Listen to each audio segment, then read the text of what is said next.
Yep. Give me a nod when you're ready. Like fourth. Shooter's ready. Stand by.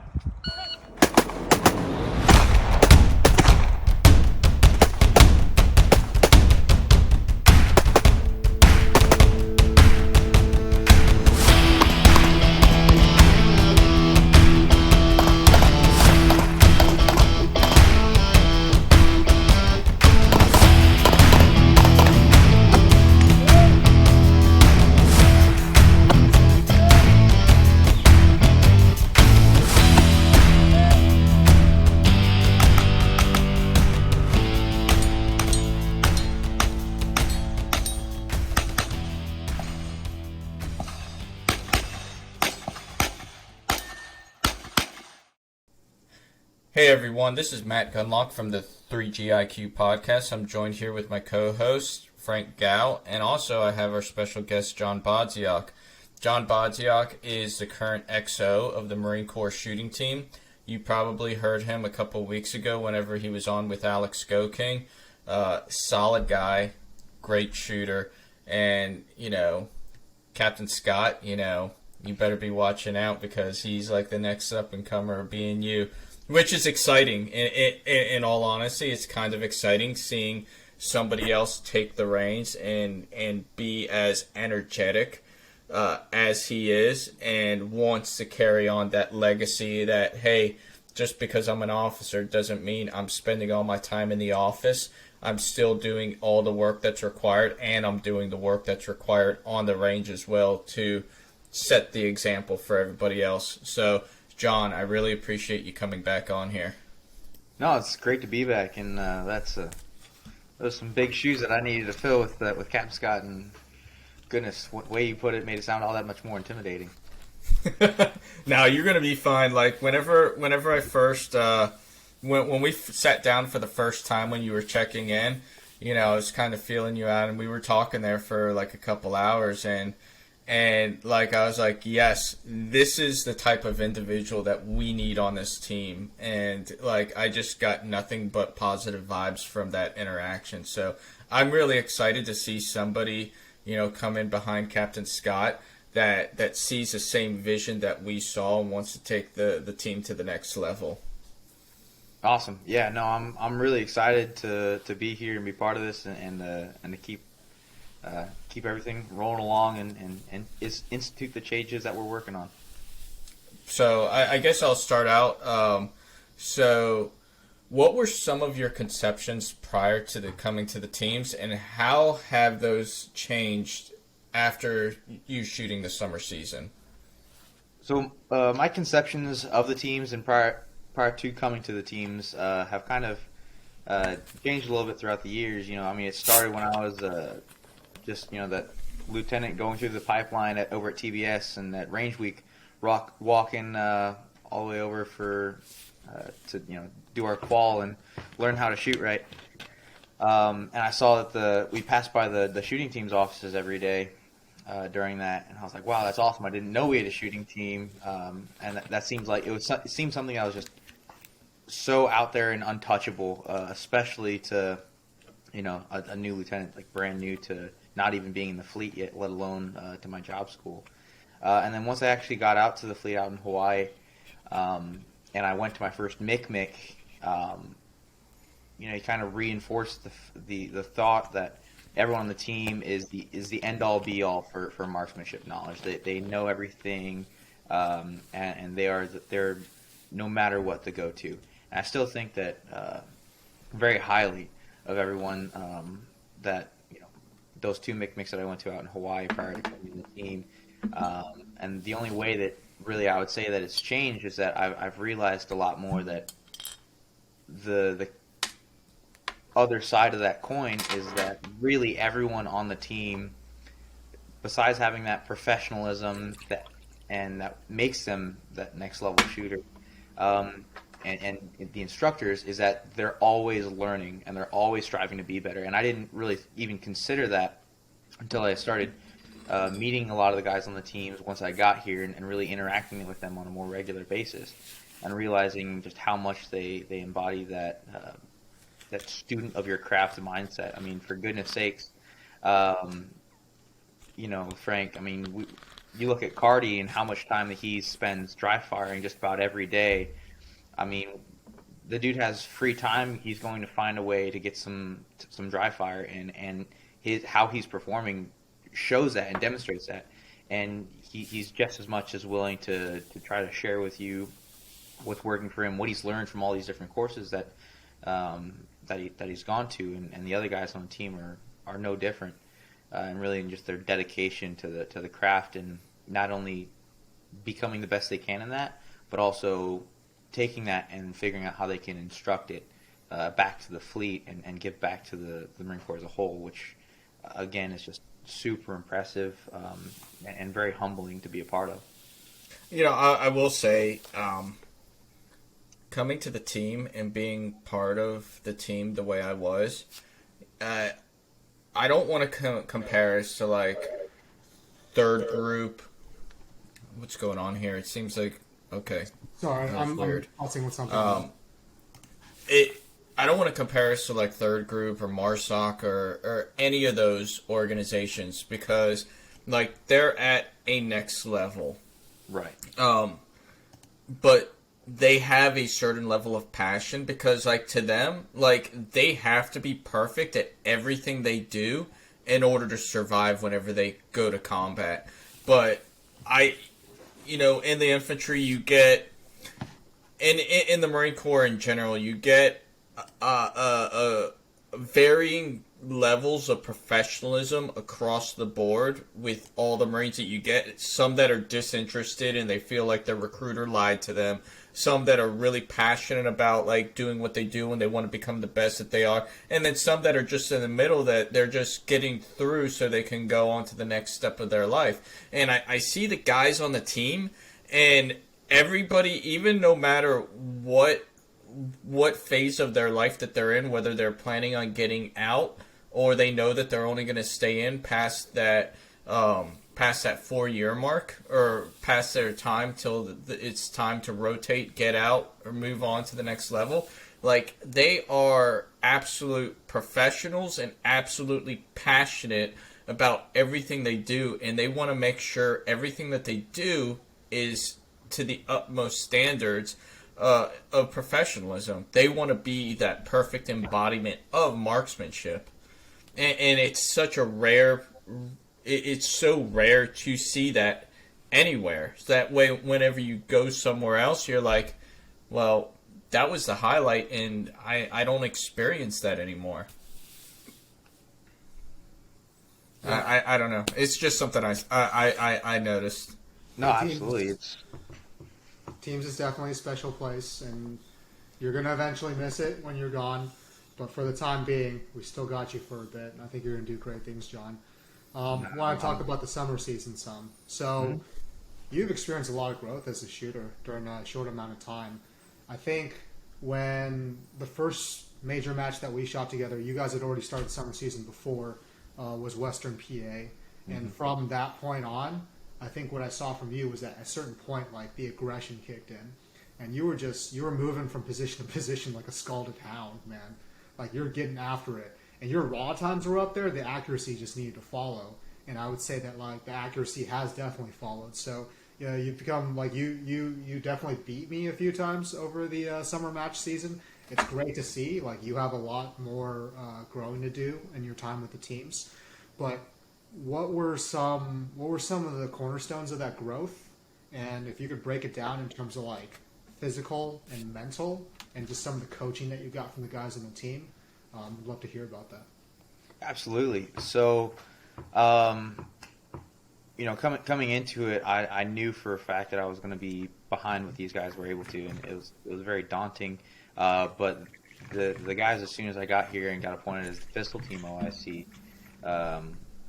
they were super willing to, as long as I was willing to listen, they were willing to teach. And so I was just trying to get as much as I could from figuring out what shooting with occluded sights was. Before this, before this coming to the team, I never shot with a red dot. And then so going from that front sight focus to that target focus was a transition that I really struggled with for first 2-3 weeks. Sorry, did you pick up a dot cover? So they don't have them yet for Right. the one that I Yes. have.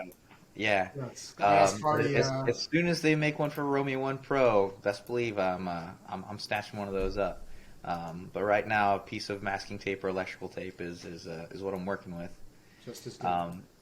Yeah, but I mean, figuring that out and really just understanding how to set all of my stuff up, and just getting those reps and sets in of good repetitions, and then just asking questions constantly, like, hey, I noticed this, I'm doing this, what should I be queuing into, picking up on, from realizing, oh wait, now that I've got some rounds under my belt, I can look at and realize how my dot is tracking, and from how my dot is tracking, identify what discrepancies there are in my grip or my trigger pull, and my follow through and my follow up, and the different kinds of sight pictures with a red dot for different targets, things that I had no idea about, that as soon as I got here and started understanding, and then them showing me what to look for, and then seeing it really just started to jive together really well, which translated into that confidence that you were talking about, where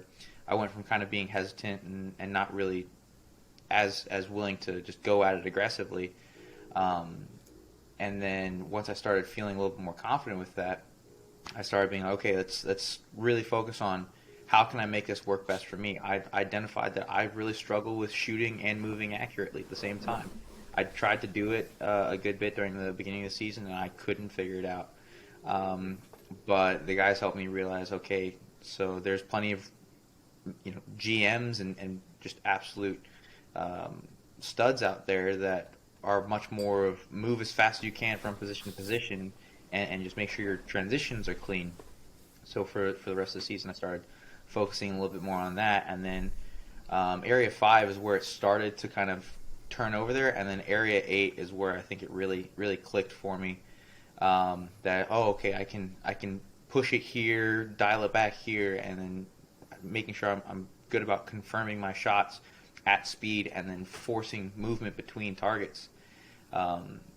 It really just all started to kind of click there, and then really, I mean, there were a couple times, especially before Nats, to kind of just really get it into my brain about the aggression for movement, where I was pretty much making myself run suicides on Sat Bay, just trying to get gun up right before I come around a barricade, or really transition hard between targets, things that I knew were slowing me down and adding time that I could try to shave off and just refine. And all that was just things I identified from after the matches, asking the guys that were there, hey, what'd you see, or what are some things that you noticed that I'm still a little bit behind on that I could work on, and so like you said, it's translated to actually some really good growth for me. I'm really excited to keep at it, and hopefully get up there with the rest of y'all and everybody else, get out of B class and start working my way up a little bit throughout this next season. If you keep shooting the way you are, you're going to match bump out of B class. No worries. I wouldn't worry about the classification. It just kind of comes organically. I myself am like 1.5% away from M class, but now I'm shooting open, so whatever. Missed that window of opportunity. It's whatever. I think one of the first things, might have been Western PA, or might have been Area 5, but you were asking me about shooting on the move. I basically told you, like, there are targets that are more permissive and there are targets that are punishing. So you want to move on the targets that are more permissive. Is that something you implemented? Absolutely. Just really implementing that as part of my stage plan.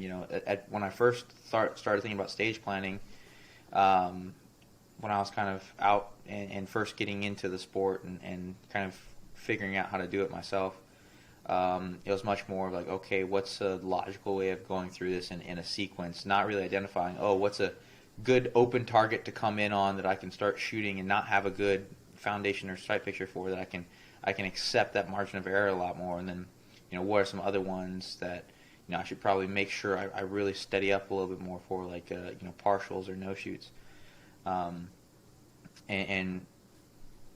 was part of the thing that clicked, is, when you pointed that out, and then getting those reps in, where it just kind of started to coalesce and understand where those boundaries are, and then implementing it in that stage plan. And then, the hardest part, actually running your stage plan.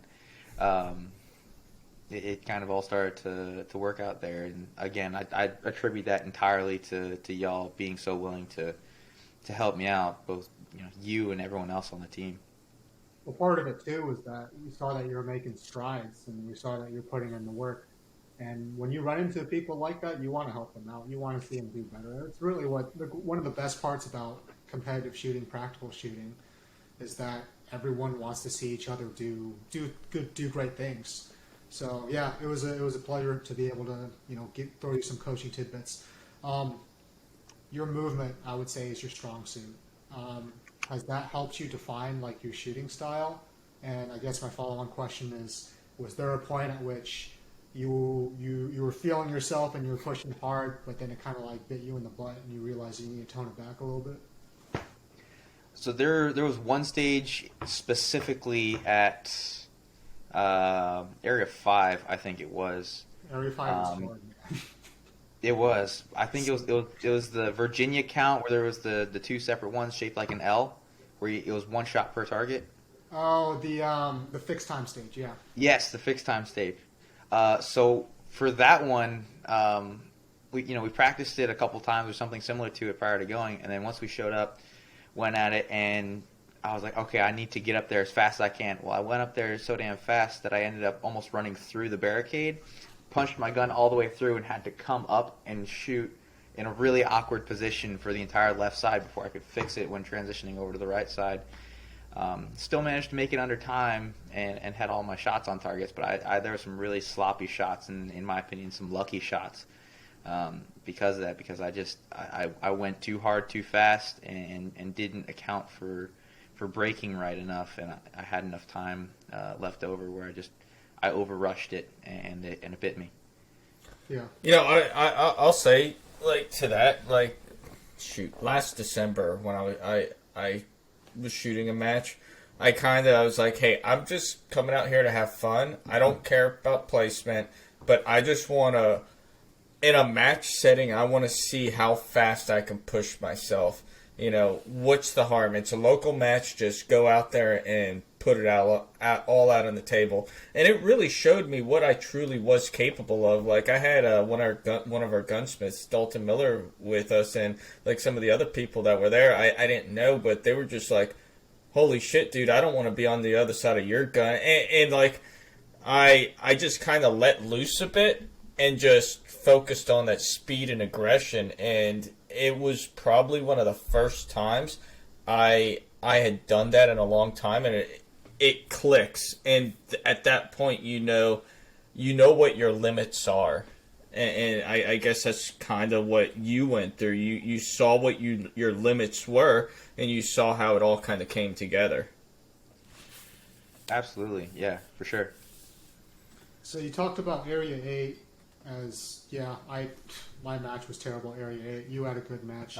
As one of your aha moments in terms of matches. What were some of your other, like, eureka moments throughout the season?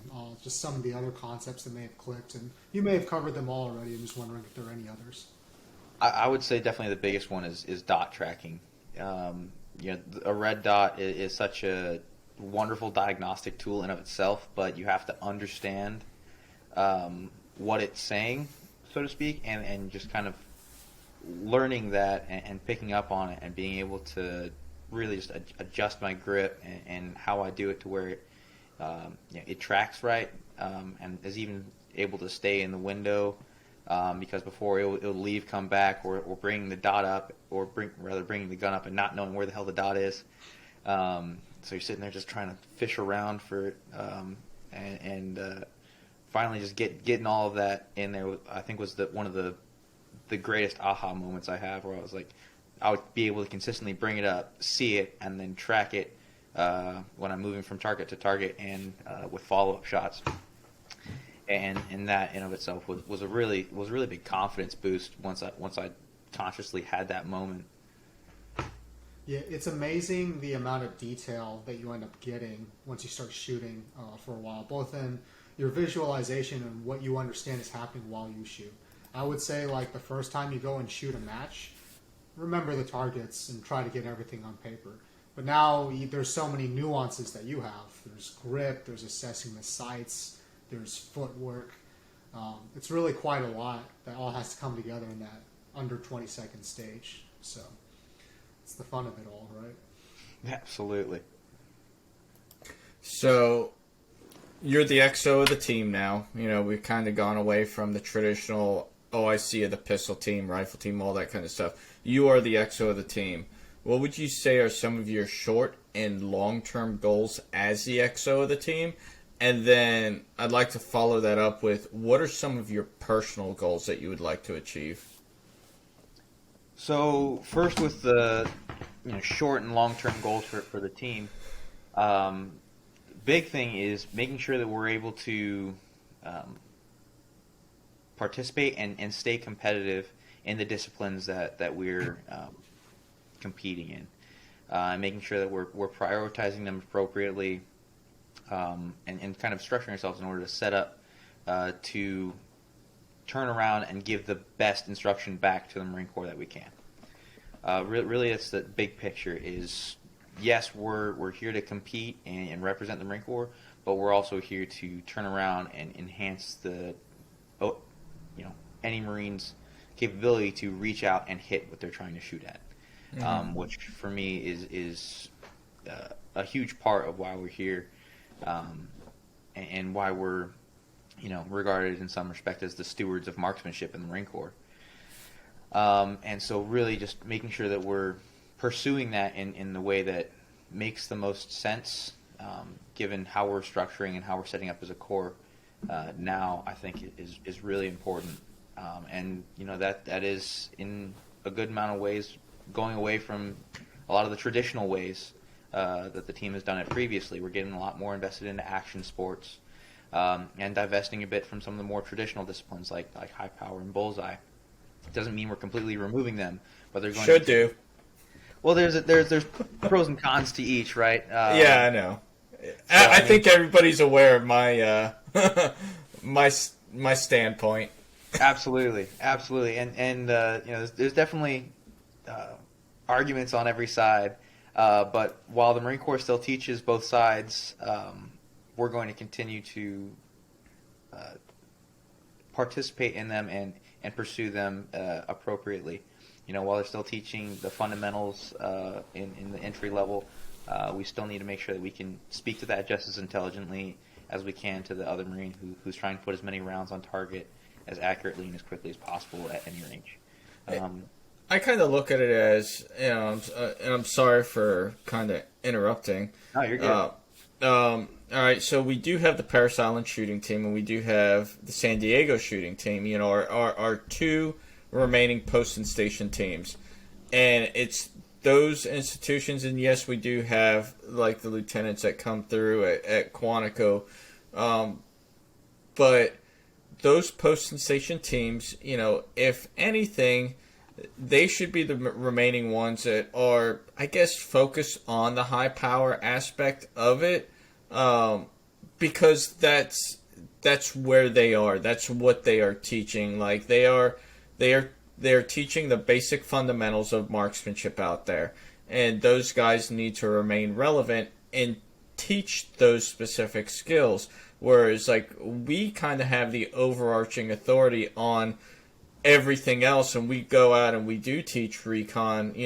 I know we've taught MARSOC, we teach the PMOs. We go and teach things that are relevant to Big Marine Corps. It's like the building block approach. Hey, here, for so many years, all they did was ART, high power style, and there was no progression past that. Well, we are finally at a crossroads in the Marine Corps where it's like, hey, you're not doing ART anymore.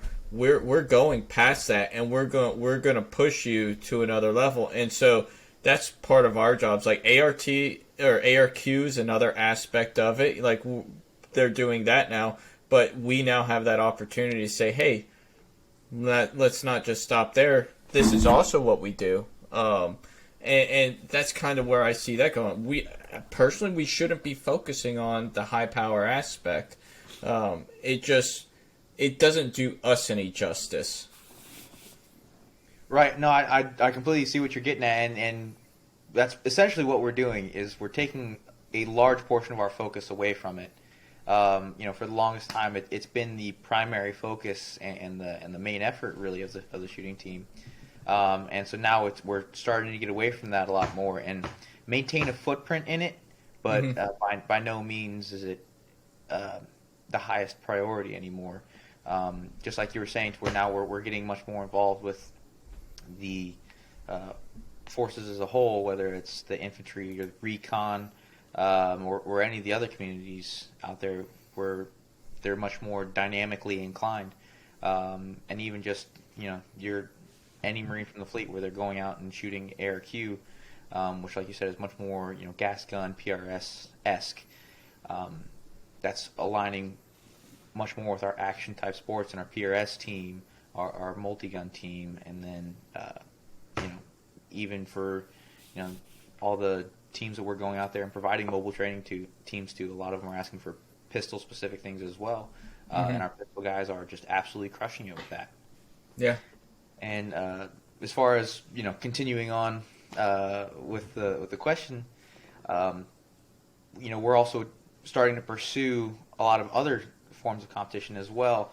For instance, we've gotten into something that we'll probably touch on later, which is some night competitions, running both white lights and NVGs, passive and active aiming, kind of experimenting with that. And then one of the ones that I really like that we're kind of doing a bit with Hard as Hell 3-gun is some of the more physically inclined marksmanship competitions as well, where it's not just how well can you shoot and how fast can you shoot, but also, okay, we're going to stress you out even more by putting you under physical load and physical duress, and you still have to be able to maintain that accuracy standard, similar to like you guys do with the tactical games. The tactical games, exactly. So whether it's those specifically or other ones, I'm definitely personally very interested in trying to get at least a bit of our footprint in that expanded as well, because I think as a corps we're very, as much as we're regarded as every Marine marksman, rifleman, it's also we hold in high pride our physicality as well, and I think it's good that we, if given the opportunity, are represented that just as much as we are able to represent the other competitions. Agreed. And I know you're very interested in doing tactical games, and I know we're probably going to kind of game plan a match that we can both, head up to sometime, split the costs, hang out, bullshit, all that kind of stuff. And I think that sport is still relatively young enough to where our team can realistically make a very good impact within it, bringing home the trophies and learning something about ourselves and bring something back to the rest of the Marine Corps in those terms. So I think, whether the team competes in it as a whole, I don't know.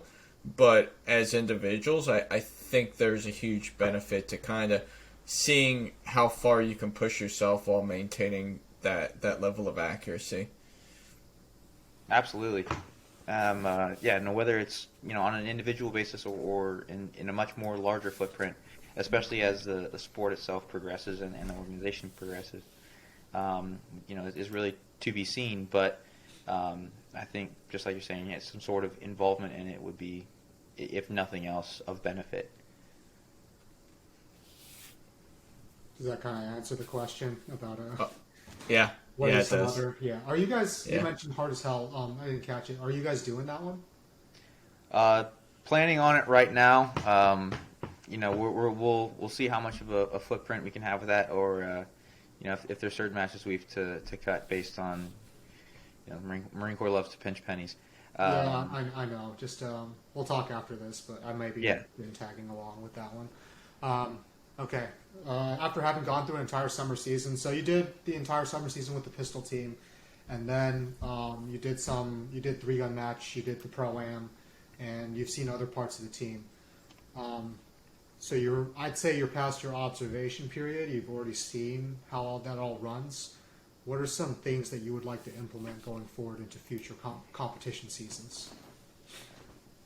So One of the things that I would really like to implement going forward, at least to a greater extent, is more or less cross training between the teams. Each team does exceptionally well in their respective disciplines, but you talk to someone out in the Fleet Marine Force, and even myself when I was out there and figuring out what the hell a MIC was and what the shooting team did. You expect someone to say, oh, they're on the Marine Corps shooting team. It's like, okay, then any shooting question you have, they should be able to speak to and answer intelligently, whether from experience or just a breadth of knowledge. And so, I think cross-training between them, whether it's going out and competing in kind of the more minor or local matches, or if it's just, okay, this week everyone's going to go on this discipline or another discipline, I think personally would be of great benefit, both during the mix and during our periods of instruction, as well as, when those Marines eventually leave teams and go back to the fleet, or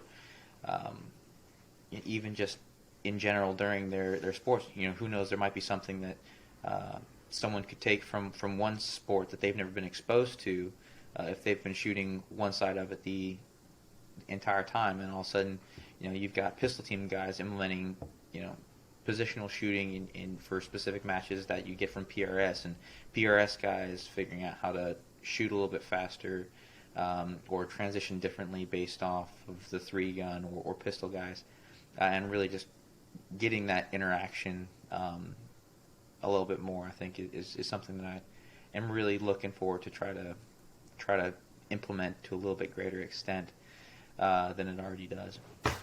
It's funny that you kind of brought that up, because me and Bazone were actually talking today, and we were kind of talking about how some of the guys on the team are just so hyper-focused in their disciplines, which is good, but some people just, there's onesies and twosies on the team that can shoot all the disciplines or can go shoot anything, but then there's some that they're really good at what they do within their own specific discipline, but they don't know how to implement it into any other discipline. And like you and I had the conversation, John, like whenever you were going down to shoot the Pro-Am, and I was like, hey, you're going down there with the skill not many people have. Like, hey, just learn how to shoot a shotgun and load the shotgun. You're going to be fine on rifle and pistol. You are a step ahead. And was I not wrong? Like, you were a step ahead of most other people whenever it did come to pistol. Absolutely. The confidence from that really played out. Even transitioning back over to iron sights for that and getting, just about no time to make sure that, I was hitting what I was aiming at, and, a total of like an hour to figure out how to quad load. Just like you're saying, just focus on what you need to focus on, rely on what you're able to rely on, and go from there. And it seemed to work out pretty good. Last question I'll ask you, John, before we move on to the other subject for this episode. Carry Optics Nationals next year, just the competition season. I'm assuming that you're attending, yeah? That's the plan. Okay. What's your... So I plan on trying to be involved with each of the teams to, at least to some extent, to go to a match, or if I can't shoot in it with them, go there in attendance to, just be there for support and exposure for each one, just because, if I'm the team's XO, I damn well better be able to speak to what each team does and be able to be a part of that. Of course. Without being a detriment to that team. Yeah. Yeah, don't be like me. What are they doing? Oh, those are the high power guys. Yeah, you don't need to learn about them. Yeah, that I did bullseye pistol for a little bit, and one competition, but it was exposure, and it was an interesting learning experience, and I'll leave it there. Well, and I personally, like, I think that's important. Like, I got a full 2 years worth of experience shooting precision pistol, and I love the guys. Like, that the team was tighter than can be, and that's kind of what kept me motivated. And I kind of kept my feelings to myself about what I thought about it, because I wanted them to be able to perform at their highest level, and I wanted them to know that I had their back, and I did have their back. no matter how much I may have disagreed with the sport, I wanted to see success in their abilities. But yeah, it was kind of like time to move on. The relevance factor. But you took home a B-class trophy from this last Carry Optics Nationals. What's the goal for the next one? Try not to get DQ'd, have fun, and do well. That's my goal for most of them. Is even when it comes down to mindset, a lot of these guys love to score hawk, figure out how am I doing, and in my opinion, it's a way for me to get inside my own head. Yeah. I don't want to worry about it. So part of my mentality is, all right, do well, do what you know how to do, practice right, and it'll work out. Just shoot well, don't suck. So Been working out for you so far. Well, everyone's got their day, I guess. Fair. Nice. All right, so we're going to kind of shift focus on the rest of this episode. I'm going to be asking the questions at this point. And just to kind of rehash, Frank, I'll ask you the question first, and then Bod, you'll answer second. But this weekend, the Marine Corps shooting team, I don't know, was it just specifically the pistol team, or was it a mixture of like the action shooting team guys? Everybody went in, they shot a night match. Was it just the pistol team that went, or was it a mix of the different teams? Pistol and AMTP, wasn't it? Yeah. Okay. So from the shooting team, it was primarily just pistol guys, and then a bunch of the guys from AMTP. Yeah. Okay. I don't think any action guys made it out there. No, they weren't able to. And for those wondering, AMTP is the Advanced Marksmanship Training Program. So essentially, they took guys from the Marine Corps shooting team and guys from Marksmanship Training Company. They put them together, and they created a program of advanced marksmanship that can be taught at the schools of infantry, both east and west. And it's kind of the new, what is it called? The infantry, basically the new school of infantry school, I guess you can say, where they're teaching these advanced shooting principles. That way, guys, those entry-level Marines, when they go to the fleet, they're going there with a higher level of marksmanship than what, like, personally, I had whenever I went to the fleet. So that's who the AMTP is. But to kind of jump into the questions, all right, so, again, you guys competed in a night match, and for both of you, was this your first time competing in this style of competition at night? And describe the experience. Frank, if you could start it out. Yeah, sure thing. So the match happened at Shadowhawk Defense, which is up in Hedgesville, West Virginia, about 2 hours from Quantico, hour and a half from me. It was hosted by Range Project Group International, or RPGI for short. They're run by Chief Warrant Officer 2, retired Brendan Soder. I think he was in Special Forces for a little bit. And then he's also a GM in USPSA, so very, very, very good shooter in his own right. They ran a fantastic match, and I'm sure John will also attest to that. It was 6 stages. We started shooting around 7:30, and we were done by roughly shortly after midnight. We're actually one of the faster squads to finish. In response to the question, this was not my first night match. I shot a night match over at Griffin Group, which was a lot of fun. They put on a fantastic match.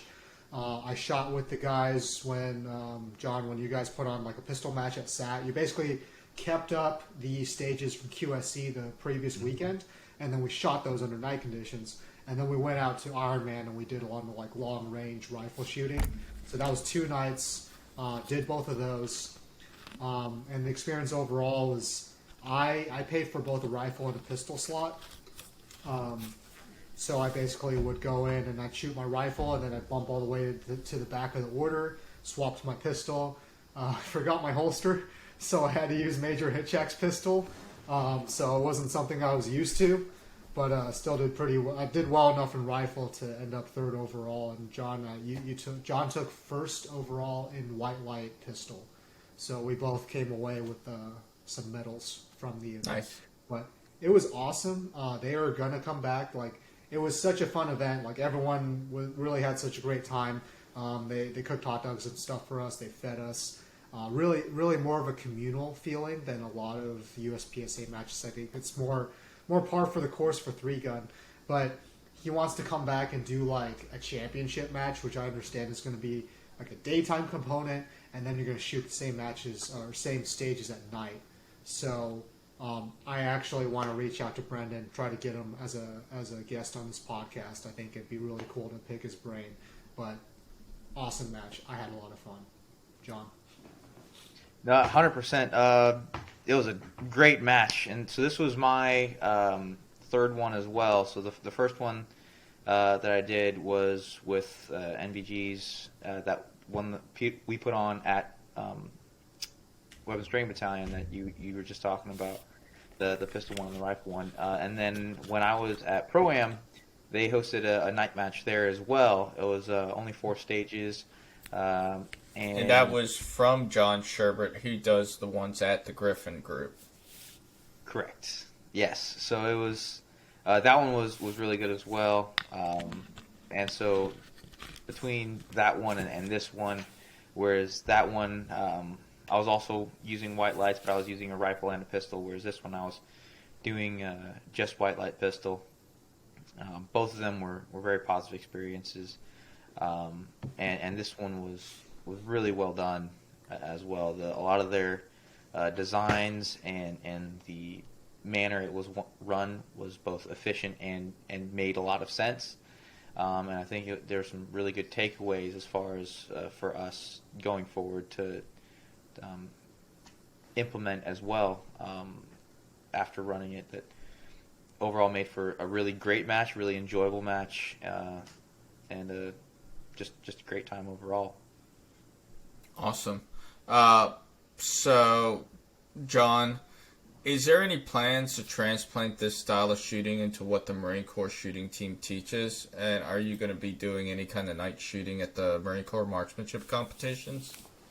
There is, actually, and we are. So part of the reason that we've started to get into this as well is when we first ran our own night match internally on Weapons Training Battalion, and then started to go out and participate in a lot of these other night matches locally, is because we're starting to figure out that, you know, if we as a Marine Corps are going to say, hey, we own the night and be able to hit things at night, well, we should probably be able to speak to that as well, because marksmanship doesn't care if it's you know, it's bright out or dark out. We should be able to speak to that, at least to some degree. And so part of the reason that we've been going to these matches is to get a lot of these takeaways and see how they're running them and how we could make our ideas more refined and more efficient in order to spread that to Marines as a whole. And even for this next MICMIC coming up next week for National Capital Region, we're implementing a small night match where we're doing just service rifle, primarily active aiming, and we're doing 2 main stages to where we're really going to see how it plays out with people who might not be as exposed to it. But I'm really looking forward to see how it goes. We're looking to implement this at just about all the MICMICs unless something drastic changes, and then hopefully on the championship as well. And then going on from there, even so far as to implementing it into some of our mobile training teams, or MTTs. I have to ask, are you guys going to be issuing out like PVS 14s, or are you guys going to have them using like the dual nods? 31s. Yeah, the 31s. So understanding that we're catering to, you know, what each unit has, and not every unit that rates 31s has all the 31s they're supposed to, let alone the rest of the Marine Corps yet. So really we need to be able to speak to both, and that's what we're planning on right now. So being able to do it with both 31s and dual tubes and 14s. So for this match right now, if their commands aren't able to provide them, we have a limited number at Weapons Training Battalion to help support National Capital Region. So for this one, we're helping them out by giving them some PVS 14s, and that's why for this one we're not really worrying about passive aiming too much. We're more on the active aiming in that competitive environment and going from there. Whereas as this progresses and gear and equipment starts to proliferate a little bit more to all the units, then that very well could change as time goes on. But for right now, we're dealing with what's available to everybody and being able to see what is universal and speak to that and put that on. All right, so Frank, I'll just keep this one with you because you're both going to have kind of the same answers. But what control measures did they have in place in terms of safety at the match this weekend? So they used USPSA style rules. They had a safe area. The safety measures, I mean, they weren't like super rigid, like kind of they are with PCC. They had the little racks at each bay, and you could just lean up your rifle against the rack and grab it and just keep it upright when you're getting ready to shoot. All of us had to use range flags prior to, so take that out, make ready, do your thing. In terms of targetry, they only used a steel target once, and when you shot at it, it was with a prop gun. It was with a 22 with an IR and visible laser. So the way they did it was actually, I thought, really well thought out. You would go and make ready with your personal weapon, and you'd turn around, and the RO would be ready with the 22. It would hand it to you, have you test the laser a little bit, and that was the first shot you took. You basically, beep, shoot on the steel with the 22, dump it in a barrel, and then take your personal weapon, rack around in it, and then start shooting the rest of the stage. Otherwise, it was just all basic USPSA rules. They enforced the 180. I would say that they had chem lights on each competitor, right? Yes. They put a chem light on the back of everyone's head. So if you had a bump, it was pretty easy. Some of you guys, like John, had to jerry rig it to the back of their baseball caps. And the ROs had different chem lights. They also put chem lights in on the very back fault lines. Mm-hmm. So you would know where the very back fault line was. And then also it was mandated that everyone have a white light. So the way the unload, show, clear procedure was, you would finish shooting. It's if you were finished, unload, show, clear. Take off the nods, unload, show, clear. At that point, the RO would shine a white light and visually inspect the chamber. And then if you were a pistol, you would pull the trigger, holster, and then you'd be done. If it was rifle, you'd have to pull the trigger on an empty chamber and then insert the range flag, point the rifle up, and then you were good. So took a little bit more time, but we were very effective, especially for our squad. It also helped that it was time plus. It was just 2 hits on paper and then just move on. And we were scoring by exception too, which you have to for these night matches. People love shooting at night, but nobody wants to be out there till 2, 3 in the morning because you still got to drive home and all that stuff. Yeah.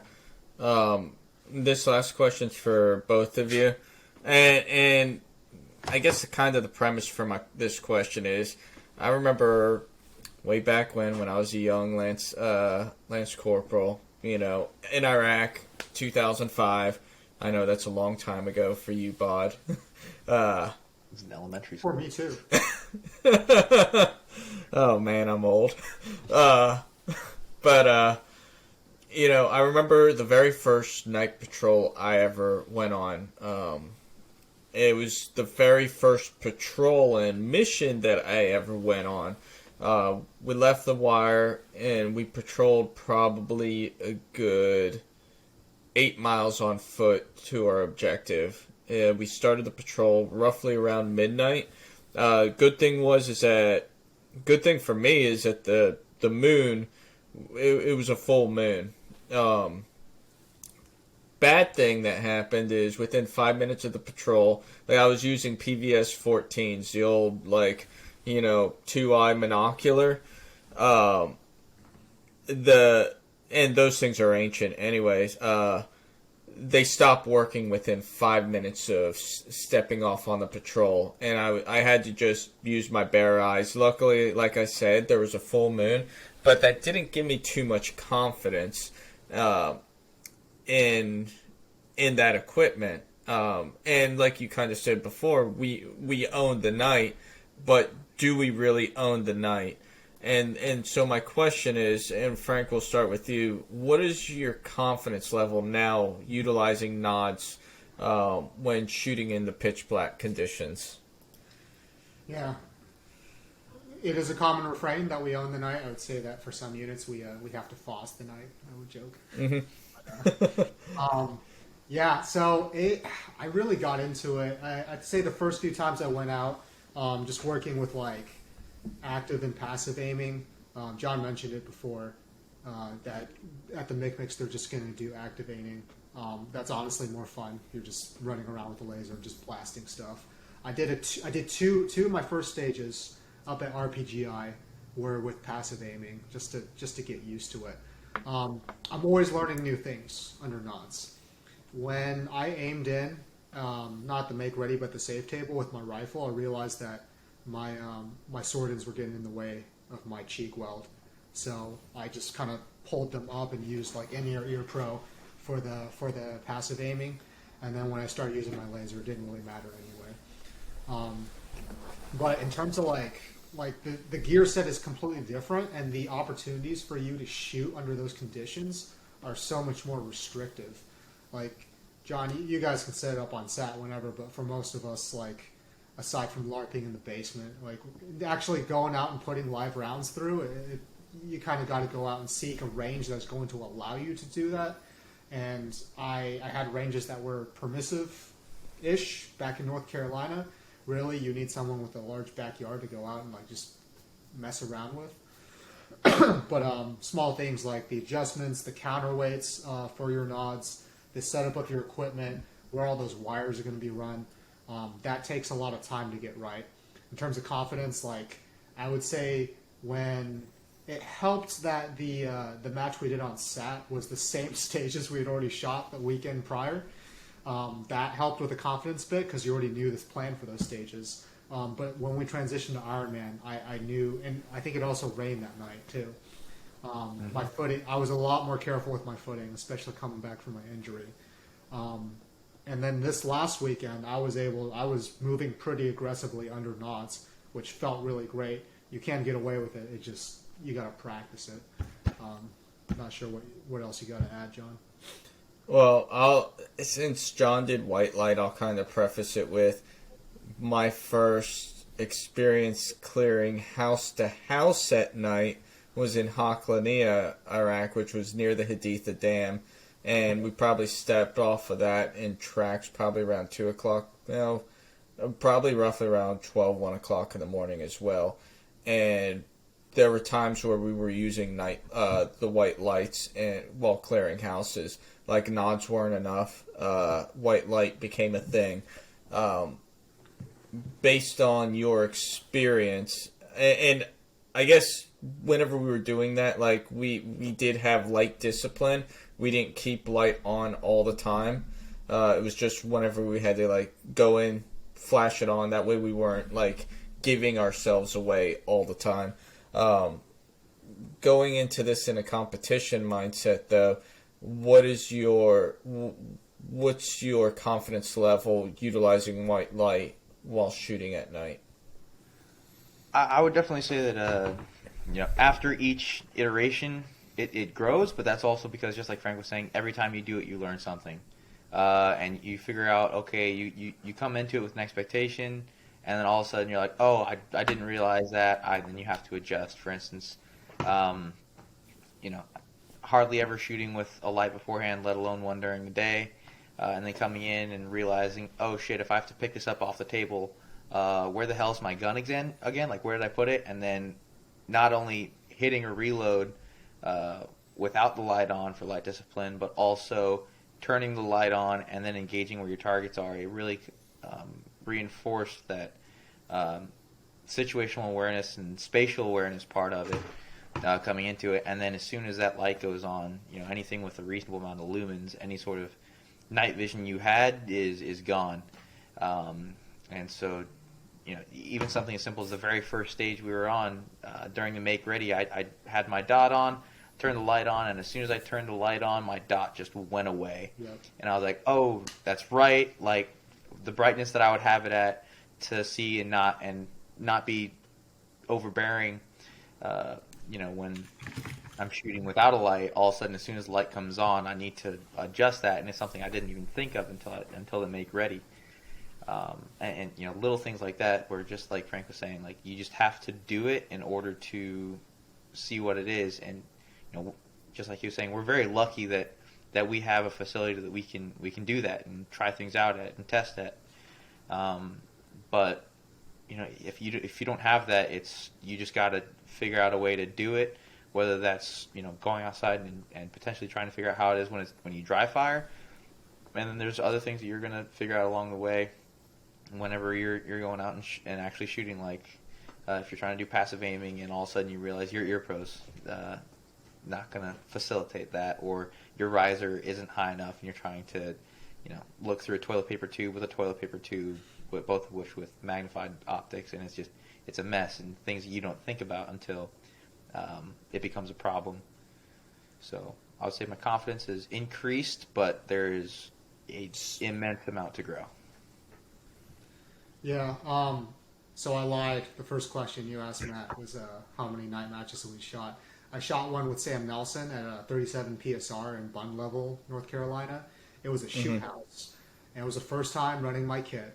I had a maul on my rifle, and I had my PVS 14 at the time. And the illumination was so high on the maul that every time I rounded a corner, like there were threat targets and hostage targets, and it all washed out. I think I shot everything. I shot all the hostages. That's what I like to hear. Yeah, there's a huge learning curve with night vision. I would say yes, even more. We've already hammered it, but even more steeper than the usual kit. And the other thing I'll note for this last weekend, the way they designed the stages forced you into a lot of situations where you had to do uncomfortable things, either under white light or nods. So, John, there was that one stage where you had to start off holding a kettlebell in your left hand, and then you had to go into an unloaded start. There was the other stage where you had to wear a 30-pound, it was probably a little more than 30. Yeah, it was like a 35-pound Alice pack. Yeah, it was an Alice pack. You had to wear that throughout the entire stage. I honestly forgot about that thing until he handed it to me. I was like, oh, I don't think my stage plan's gonna work anymore. And then there was one stage where starting off, you could only have 5 rounds in your magazine, and there was a array of 3 targets to the right and an array of 3 targets to the left. So some guys would shoot everything to the right, go slide lock, and then have to reload going into the left. And what I did, I basically just executed reload off the beginning. So I like the way that it wasn't just a hose fest. It was you're going to need to know where the hell your magwell is, and you're going to need to know how to execute and reload in the dark if you're going to do well at this match, which I thought was really cool. Yeah, and if you get a malfunction in the dark, there were a couple guys that got that, and you could figure out real quick who knew how to do the remedial actions and then follow-on actions if need be, and who was struggling when they weren't able to clearly see what was going on. I don't know. I would probably just take the magazine out, frickin' rack it a few times, throw a new magazine in, and just continue going. Yeah. See, when you say it like that, it sounds so simple. It does sound simple. Just go do it. Sometimes you show up at SAT for the night pistol match, and you're super amped and really excited to shoot under nods, and you don't realize that the first magazine that you made ready with is full of dummy rounds, and it takes you 15 seconds to switch mags. So it didn't happen to me. It don't happen to anybody. Who knows? Well, hey, John, thank you for coming on. It's been a pleasure. I got to get up there some point, hang out, frickin' drink a beer, shoot some guns, not in that order. Yeah. But I appreciate you coming on. Frank, as always, it's a pleasure to do this with you. And to the listeners, I hope you enjoyed this. If you have any questions for us, please reach out. We'll get you put in contact with the right people if it's something for the team specifically. Other than that, thank you for listening and have a good one.